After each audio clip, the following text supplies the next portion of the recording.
Hello and welcome to the Sex Within Marriage podcast. I'm JD, marriage educator, coach, writer, and podcaster. At uncoveringintimacy.com, we offer a wide range of resources to help couples strengthen intimacy in all areas of their marriage. I watched a video by author Gary Thomas on his Substack account last month in which he and his wife, Lisa, discussed how having a controlling spirit can be devastating to a marriage. It's an excellent video and I highly recommend checking it out. The discussion of how to move away from being a controlling spirit in your marriage was great, and frankly, the two of them are just adorable together. There's a link to the video in the show notes if you're interested in watching it. But an interesting thing in the video was that the language used to describe control can get really confusing. He gave some examples of couples where control was something that damaged their relationship, as well as some stereotypical dynamics in which this occurs. Along the way, he couched one of his examples a bit by saying that these are bad examples of control compared to the good example of control that God is. When God gives us a choice, and the choice is basically to give up control and follow God, or keep control and do our own thing. And it's not that he did a bad job of describing the difference between the two, it's that it's hard to separate the two ideas of control easily. And that's something we haven't done a good job of in Christianity. In a later comment, Gary said that he didn't consider those loving examples of quote-unquote control, but rather of, quote, legitimate function, end quote, which was a bit ambiguous. It doesn't discuss the governance or restrictive aspect of it, only that it's a proper and necessary thing. But it doesn't do a great job of explaining why it is that God demands we give up control to Him, which is seen as the most moral thing a person can do, but a husband or wife demanding control of their spouse is incredibly damaging. Is it simply because God is perfect? If so, that makes this a very difficult question when doing evangelism, because the person you're trying to teach about God likely doesn't know or trust that God is perfect. Yet you're suggesting that they give up control of their lives to Him. For those who teach the concept of eternal suffering in hell, this gets even more complicated because this demand of control can come with a heavy dose of coercion as well. The obey me or be tortured for an eternity. If a spouse said, do as I say or else I'm going to torture you, we would consider that abusive. Now, Gary mentioned in passing that even if God forced you to follow Him to be perfect just as He is, you would still improve and you'd be a better person. But in marriage, that doesn't qualify as being a good reason. If I went to my wife and said, look, I'm in control now, you will eat what I say you can eat, when I say you can eat it, and if you don't like it, I'm out the door, then everyone would consider that out of bounds. It wouldn't matter if she was trying to lose weight, it wouldn't matter if it worked, and she was happy with the results. The setup will still be considered abusive. The ends don't justify the means. We all inherently recoil against this idea. Why? Because it's a violation of free will. The choice was removed, or at least leveraged in such a way that it makes it difficult to make a real decision. You are being driven down a single path. Whether that path is good or bad doesn't matter. It's the violation of will that we naturally detest. After all, if she went to a nutritionist and paid them a bunch of money and said, all right, well, I'm going to tell you what to eat and when, and if you don't do it, then you'll have lost all your money and gotten nothing in return, that would be considered fair game. No one would blink an eye at it. That's a standard relationship with a nutritionist, someone who doesn't love her, and it's merely transactional. But if it's a husband doing the same thing, even if he had the same training as a nutritionist, that would be a violation. And so, of course, the reason for our recoil gives us the answer to what the difference is. It is the removal of choice along the entire situation. We, as humans, are okay giving up choice, so long as we choose to do it. And it's a bit embarrassing that the BDSM community has been talking about this idea of consent and how important it is for so long, yet we as Christians tend to struggle with the same concepts when we believe it's a core tenet of our faith. It's one of the reasons I don't believe in eternal suffering in hell, nor the idea of predestination, as both were taught to me as a child with a Reformed/Calvinist Christian background. They both violate the idea of consent, and as Gary Thomas pointed out in this video, love is not controlling. He said, God proclaims His truth, calls His people to respond, but He doesn't control us. And I 100% agree with this statement, with the caveat that Gary's definition of control implies without consent. So, is it just consent that makes things okay? Our society these days would have you believe it is, so long as it's between two consenting adults, is a phrase often touted as a justification for all sorts of behavior. And yet, a wife who stays with an abusive husband, we would not think of as healthy. Why not? It's consenting. She has chosen to stay. Sure, some are coercive and actively block attempts to leave, but some simply choose to stay. So then consent isn't enough. Rather, I think it's a mix of consent and love. It has requirements on each side. One side must be willing to give up control, and the other must be willing to act in a way that is loving, or at the very least, with the other person's best interest in mind. While we may not say the nutritionist in the above example is necessarily acting in a loving manner, they have to at least want the best for their clients. If they were attempting to poison them or starve them, this would not be okay, even with consent. So then, if consent and love are the requirements, how far does this extend? And I'll give 2 examples from our marriage, which I'm sure will open me up to a lot of scrutiny and perhaps criticism, but it's where we're at, and these are concepts that I've been thinking about. The first is finances. My wife hates to deal with money. It stresses her out. She doesn't like math much, and she hates feeling anxious about bills, investments, and everything else related to it.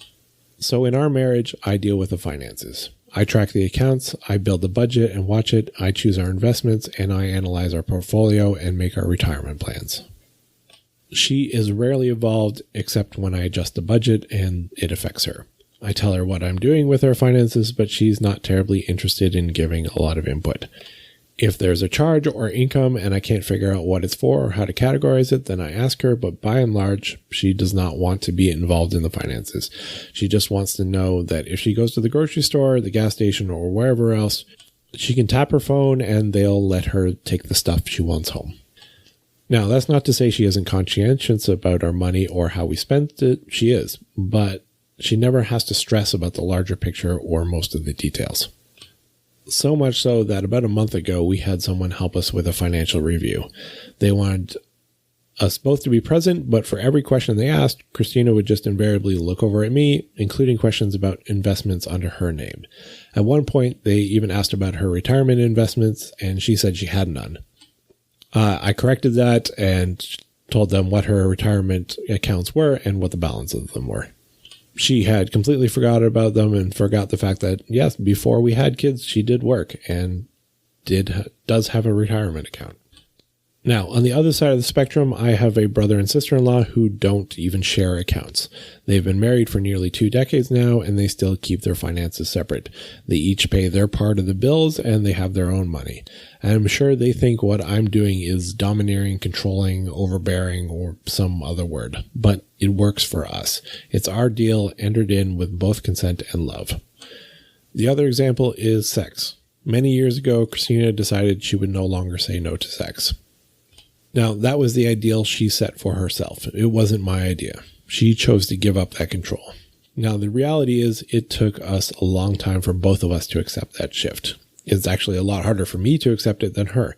But now, nearly a decade later, we've slowly evolved this into me completely controlling our sex life, only taking the final steps of that in the last little while. And really, it's still evolving. When, what, how long, and more, they're all up to me. That means sometimes we have sex multiple times per day. Sometimes it's for a few hours in a day. Truth be told, some of this, on top of everything else we have going on, is contributing to why I've written less lately. It's a fairly new development, and we're having a lot of fun with it. And I'm sure somebody is going to listen to this and go, yeah, sure, you're having a lot of fun, but your poor wife. But I mean it. We are having a lot of fun with it. She has been happier, smiley, affectionate, and more joyful all around than she ever has been before. Surrendering control of our sex life seems to have lifted a large burden off of her, and she just gets to enjoy it. And I think it does help that I quite enjoy giving her pleasure, and lots of it, and I tend to focus on hers more than mine. These days, I'm trying to grow into the role of accepting that control as fast as she's willing to give it up. And a lot of our small conflicts now are her asking why I didn't ask for more when she could tell I wanted it. But I was trying to be considerate. And honestly, I'm still sometimes scared to ask for more. She actually now wants me to be more selfish, which I frankly struggle to do. And I think a big part of it is that we men are trained all of our lives to defer to our wives, well before the time that we have one. All of our stories, TV shows, movies, jokes, and more tell us that the wife will be in charge. And any husband who thinks otherwise is fooling himself, especially regarding sex. As I said, it's been harder for me to deprogram that than it has been for her. Or perhaps she started sooner than I in the process, and it wasn't until we hit a certain point that I started having to grow to keep up. Now, it isn't all one-sided. Christina is far more interested and knowledgeable about chickens than I am. She has full control over the chickens, which to breed, which to sell, which to cull or butcher, which eggs to eat, which to hatch, and which to feed to the dogs. And it seems that there's a pattern emerging in our marriage, that whoever has the interest gets the control. We don't fight over it. If anything, we fight more with ourselves to accept the dynamic of giving and taking control rather than fighting with each other to try to wrestle control. And I don't know if that comes with age, wisdom, length of marriage, trust, or experience. Most likely all those work together to build a foundation that allows for this, because why isn't this the default? Why aren't we taught this? Now that we've reached this stage in our marriage, it seems obvious to us. Why would you not let the person who has the most interest in something lead it, assuming they can do so in a loving and competent way? And in some areas of life, these are considered acceptable. The one who has the more interest in cooking should probably cook more. It doesn't mean that they have to cook all the time, but take the lead. The one who is more interested in a clean house should take the lead there. Again, that doesn't mean they're responsible for all the cleaning, but in our marriage, that's not me. I clean until Christina's happy, not until I'm happy, because I'm happy so long as I can move freely around the house. I will not even notice piles of laundry in the living room waiting to be sorted. And I'm sure someone will claim that this is malicious incompetence, but that only tells me that you have no idea who I am or just how little I notice the things around me. I am a terrible multitasker, and that extends to being able to walk towards whatever task I'm doing and not noticing things around me. Those are two separate things, and I can't do both. But the thing I'm focused on, that I do very well. Thank you. It's why, though I like cooking and cook far more than Christina, I make only one dish meals, because I can't track two things on the stove. I have literally burnt a boiled egg before because I was trying to watch TV at the same time. That was literally decades ago, and I learned my lesson. And I use the example of finances. Why would you hand over finances to a spouse who is financially illiterate? It makes no sense. Give it to the one who likes learning about stocks, mutual funds, ETFs, knows what an MER is, what's the difference between tax-sheltered and tax-deferred investments are, between capital gains and dividends and tax implications of each. If that's neither of you, then get a financial advisor. The one interested in fitness and health should be planning outdoor activities. The one interested in homeschooling the kids should lead in that, doing the research of choosing curriculum and planning what it's going to look like. And again, this doesn't mean that person has to be 100% responsible for it, only that they should lead. In our house, Christina does the homeschooling. She picks the curriculum, she schools the kids. There are times that I step in. When there's a question about math or science, those questions tend to come to me. Why? Because I'm both interested and good at math. So why don't we do this with sex? Why do we default to the one with the least interest in leading in that area of marriage? Why not give control to the one that's going to nurture and build that part of the relationship? Of course, this still has to follow the tool rules above. That control has to be given freely and accepted with love. Now, does this work for every marriage? I don't know. What I do know is that the couples where I see the lower drive spouse giving up more and more control of their sex life to the higher drive spouse, both end up happier. They have more frequent sex and better sex, and it shows in the rest of their lives. They're more loving towards each other, they communicate better, they manage conflict better. Every aspect of their life improves when they move towards this model. I see it in my coaching practice and in the wives in our Becoming More Sexually Engaged course. Here's the catch, though. The lower drive spouse has to want to do it themselves of their own accord. It can't be coerced out of fear, guilt, or any other sort of manipulation. If you try, then you've now disqualified yourself as a candidate for being in loving control. It doesn't mean it will never happen, but you've damaged your chances and possibly pushed it back. And I see this too in both coaching and in our course, particularly with the wives. If a wife signs up for our course and I find her husband told her to take it, I immediately offer her money back and warn her that if she feels pressure to take it, it will not work. In fact, it will make things worse. I have actually seen wives who didn't disclose that this was the reason they took the course, because I ask at the beginning, but I can't force them to be truthful. And then I find out at the end, and sure enough, all the metrics that we use to gauge the benefits from the course actually invert. They lose contentment, they lose confidence, they drop in marital and sexual satisfaction. In the same cohort where others are growing and seeing a revival in their marriage, these wives who are pushed to join experience the opposite, a hardening of their hearts and a solidifying of the hurtful dynamic in their relationship. So if you're a higher drive spouse listening to this podcast episode and think, I need my spouse to read or listen to this, be very careful. I'm not saying don't send it to them, because some relationships can handle that sort of exchange without it leading to conflict. But for many, it's going to lead to pressure, guilt, hurt, and resentment. If there's a good chance of that happening in your marriage, then there are other things to work on first, like trust and communication. If, on the other hand, you're interested in trying it out, give it a try. If you need help, check out the course I mentioned. There's a link in the show notes, or coaching. I'm more than willing to talk through it with you and share our experiences. And if you've experienced this in your own life, please share your experiences in the comments on the blog post. And before I go, I want to let you know about something special. We just launched the Sexy Photo Challenge for Christian wives. If you've ever wanted to feel more confident in your own skin, deepen your connection with your husband, or just try something new and fun, this is for you. You'll get guided photo prompts, tips for posing, and a private forum for encouragement and support from other wives, all delivered in a way that's faith-based and creative.